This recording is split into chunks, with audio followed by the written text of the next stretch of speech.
प्रश्न 1, नीचे दिए गए सारणी को भरिए। तो वर्ग दिया हुआ है, समानांतर चतुर्भुज और समबाहु त्रिभुज। ठीक है, तो सममिति की रेखा संख्या, तो वर्ग में सममिति की रेखा संख्या कितना होता है? 4 होता है। ठीक है, वर्ग में सममिति की रेखा संख्या कितना होता है? 4। देखिए, एक वर्ग के 4 सममिति की रेखाएं होती हैं। ये वर्ग है तो 4 सममिति की रेखाएं, एक देखिए इस तरह से, एक हुआ, फिर दूसरा, तीसरा और चौथा। तो 1, 2, 3 और 4। तो सममिति की रेखा मतलब हुआ कि देखिए ये जो रेखा है इसके दोनों तरफ एक जैसा है। ठीक है, अगर इसको मोड़े भी इस रेखा के अनुसार तो यानी तो सममिति की जो रेखा है उसके दाएं तरफ और बाएं तरफ बराबर है दोनों तरफ।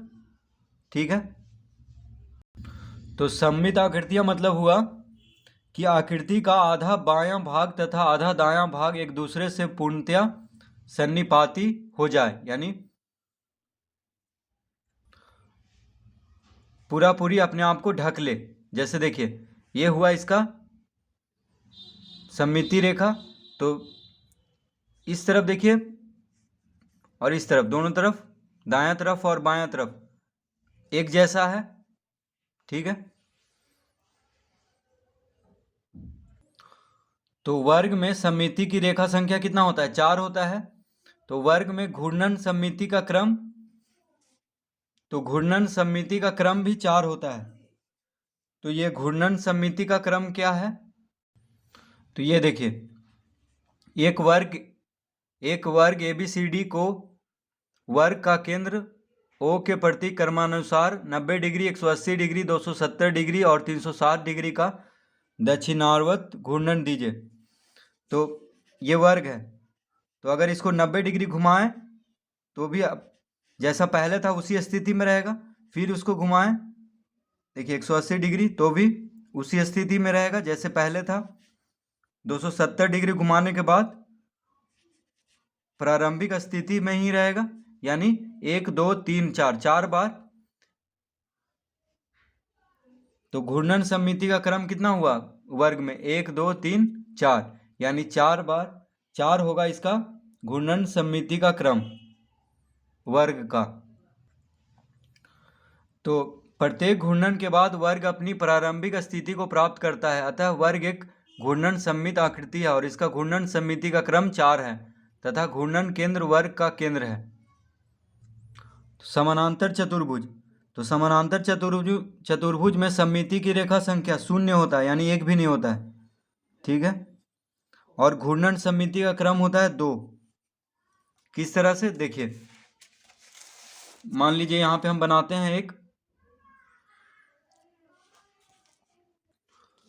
समानांतर चतुर्भुज।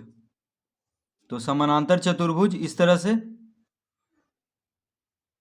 होता है। ठीक है, तो देखिए अगर इसमें देखिए किधर से भी करेंगे तो सममिति की रेखा नहीं बनेगा इसमें, क्योंकि दोनों तरफ एक, दायां तरफ और बायां तरफ एक जैसा नहीं है।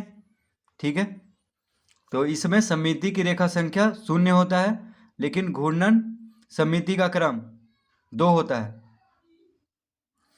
अगर देखिए इसको इसको इस तरह घुमाएं कि ये वाला यहाँ आ जाए, तो एक बार 180 डिग्री घुमाने पे ये जो है, इसको मान लीजिए ABCD लिख देते हैं, तो B जो है यहाँ पे आ जाएगा।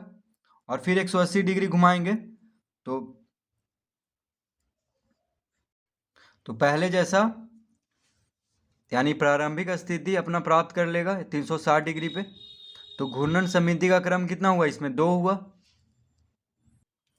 समबाहु त्रिभुज सममिति की रेखा संख्या, तो समबाहु त्रिभुज में तीनों भुजा बराबर होता है, तो इसमें 3 होगा सममिति की रेखा संख्या। समबाहु त्रिभुज में घूर्णन सममिति का क्रम भी 3 होगा।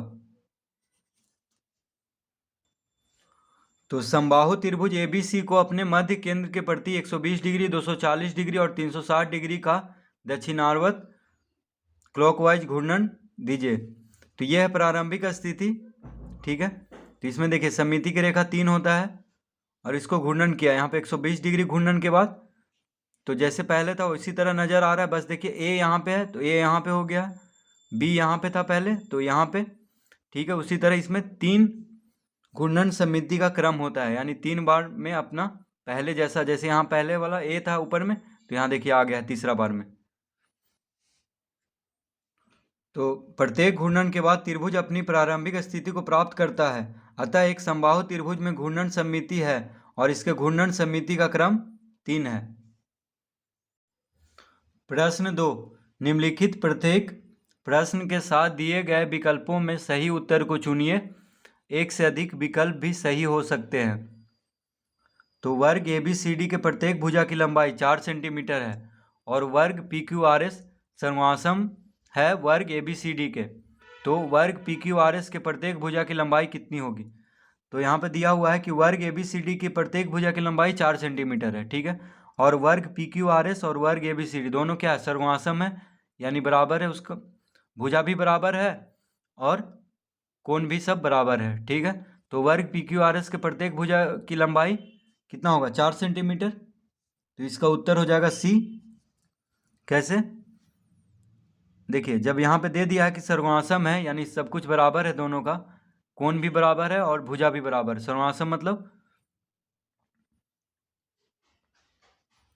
दोनों बराबर, ठीक है। भुजा भी और उसका कोण भी, वर्ग में 4 कोण होता है तो चारों कोण भी बराबर है और चारों भुजा भी।